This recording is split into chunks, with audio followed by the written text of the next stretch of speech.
So I got to give you the context of what's happening in session, out of game, before I tell you what's happening in game, just so you understand what's going on, because this is sort of an unusual session. So we only had 2 players because this was not a regularly scheduled time. Usually that's Wednesday, but today we played on Tuesday because that was the last day I was here before I went off to Philmont. I'd be there for 2 weeks, then once I came back, player 3 conveniently would be at another camp for 2 weeks, and then player 4 had band camp for the rest of the next month. So basically we're not playing D&D until school starts. But I wanted to get one last session in, and I didn't quite get the message out to everybody. I did put it on the Discord, but only 2 people responded.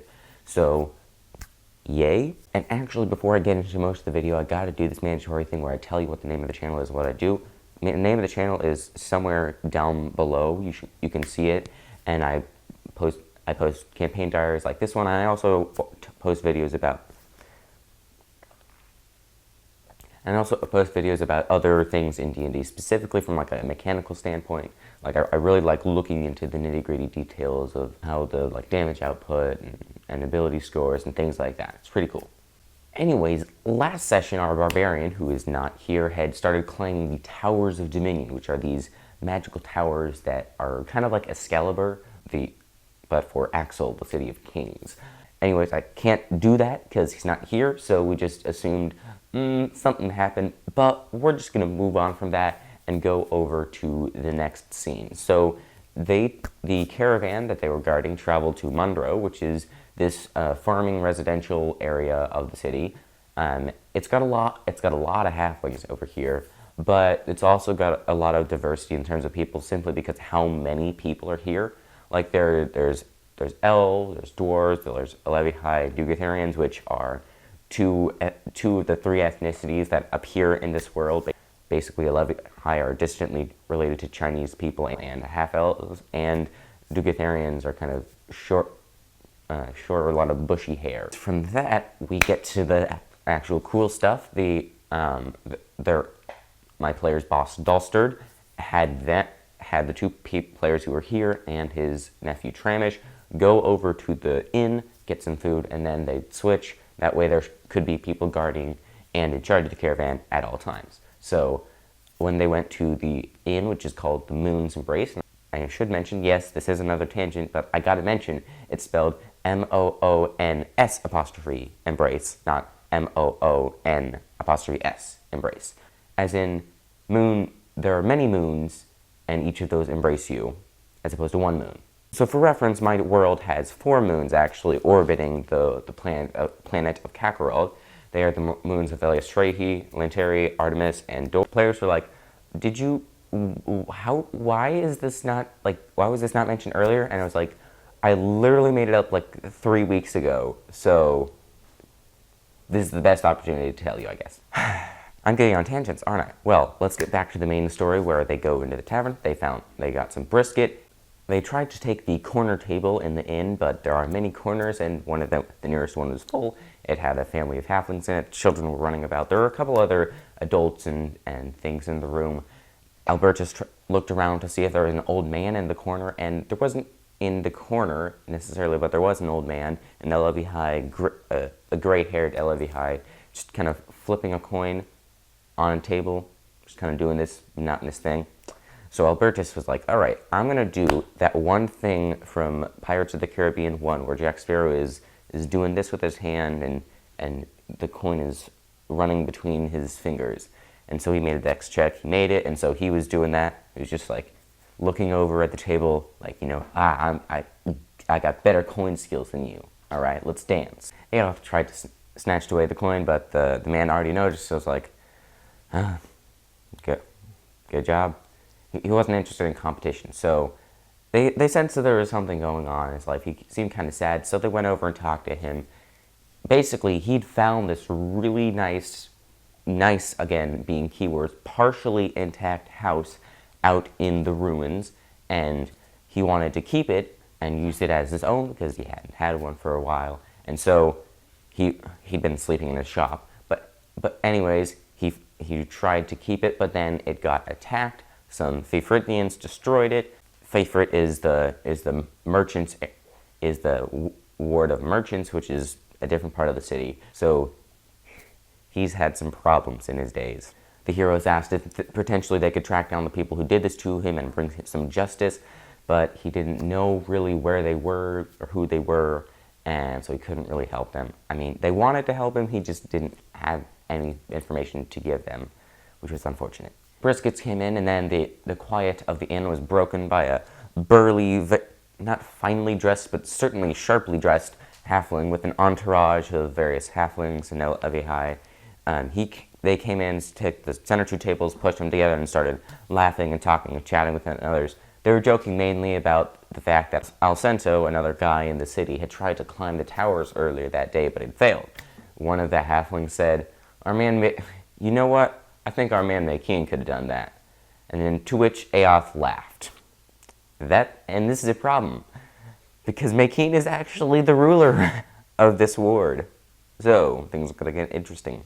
Maykin went over and went to settle his honor with Aoth, so they had an arm wrestling contest. Aoth won, because Maykin isn't that strong. I mean, he is strong, but not that stronger than Aoth. So then they started bantering, which I had a lot of fun. I don't remember exactly the specifics of what was said, because again, it was a while ago, but basically Maykin said that he was in charge here, and if Aoth did anything to disturb the peace, and he would say, and Sam over there, who's one of the people in that family over there, Sam over there, one of our peacekeepers, to go, put you down. The conversation turned back to the towers, and Aoth said that if Maykin could climb the towers, why didn't he just do that now? To which Maykin responded, well, it's, even if I did climb the towers and get up there and be proven worthy, none of the other wards are going to listen to me. So it's going to be pointless. I'm not going to be able to unite the city by just climbing the towers. And also, there's 2 towers. You only get to climb one. Once you choose one tower to climb, that's it. You can't climb the other tower. You can climb the one tower as many times as you want, but he doesn't want to be wrong. Aoth, sensing that the claim that Maykin could climb the tower was in fact just a boast, which it was in fact just a boast, Maykin was doing that thing, Aoth decided to pick up the halfling by the back of his shirt. And so the halfling is about half his height, so it worked. Maykin was like, no, guys, don't mob him. And Aoth said, all right, you're going to climb the tower. He's like, no, come on. And as they walked over to the tower, Aoth and his captive audience, Maykin, had a lovely conversation about who could climb the tower and unite all of Axel. And that would be Gwendolyn and only Gwendolyn. I'll talk about her later. Anyways, Maykin went up there, he refused to climb the tower, and then Aoth went and decided to climb the tower, and here's where I messed up a little bit, because I hadn't read my notes about what you're supposed to do. There's a ritual that you have to do in order to start climbing the tower, but I forgot about that, so he kind of just bounced off the wall of force, and he's like, I would know this. I've been around for 600 years. I would know the ritual, and he's like, you're right. So I led him through the ritual after quickly looking at my notes, and then I said, all right, go ahead, climb. So Aoth, he decided to use Ensnaring Strike to latch himself up and climb up. So he expended all 3 of his spell slots and went up 27 feet, which pretty creative, and he didn't have to make any checks for that. And by the way, you don't actually have to physically climb up the tower. Like, there have been wizards just flew up, and they have been kings, so obviously it's a legal thing. So then Aoth started climbing up. The first one he did well. The second part was a little bit trickier. It was very craggy and sharp and not at all, and not easy to climb.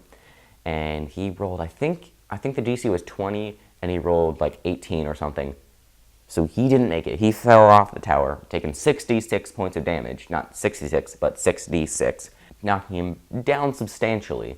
So he was, he was winded, even though he tried to pass it off as, it was just tickling. But no, he was like, which makes sense. You just fell like 60 feet. Maykin went over and it was like, are you fine? Okay, all right. Man, I'm going to say you have my respect. So they went back Maykeen promised he would send a cleric to go help Aoth, but Aoth used lay on hands to heal himself. And then Aoth grabbed Albertus and went back to the caravan. So while they were talking about it, Aoth filled him in on who this Gwendolyn character is. Basically, she's one of the 4 people who rescued this city from Dracula, which ruled it like 7 years ago, and actually killed Dracula. Of all the 4 people who killed Dracula, she's the one that they love the most. Like, everybody likes Gwendolyn. And so Albertus said, I don't see what the big fuss about is about Gwendolyn. And then a halfling down the street opened up his window and he said, I hope you're not insulting Gwendolyn, all right? The only person that hates Gwendolyn is Mother Locustus. And then there's this other guy walking down the street. He went over, spat too. So Albertus, seeing that there was a thing there, he was like, oh, right, Mother Locustus. So Mother Locustus is this night hag who actually killed Gwendolyn through deceit and trickery, because night hags are like, I don't know, CR 5, 7, somewhere around that, and Gwendolyn is probably like 10th or 11th level. And so they just continued on. Aoth asked, had he known Gwendolyn? I had him roll a D100. He rolled an 83, so yeah, he knew Gwendolyn. He talked to her a couple times, but he wasn't with them in the final fight. He was off helping Clofield, because it was also being attacked by demons, because everywhere is going to be attacked by demons and devils when there's a big upheaval of things. And so he knew Gwendolyn. She was a nice enough person, but he didn't see like this. She didn't seem worthy of all this worship.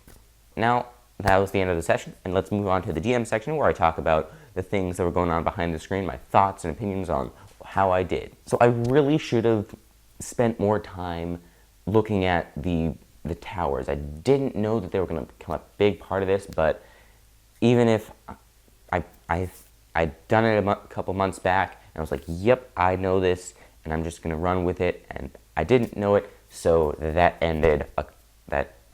was a bit disastrous. But other than that, I think the session went pretty well. I liked the sort of encounters that got thrown out. I'd written up some of them, like I knew what the old man's story was before, and I also knew the Maykeen was going to come and things were going to happen. I wasn't sure what was going to happen, but thankfully something did, which was great. But other than that, I think things went fine. We had some good lore dumping, and they didn't seem too bored by it, which was always great.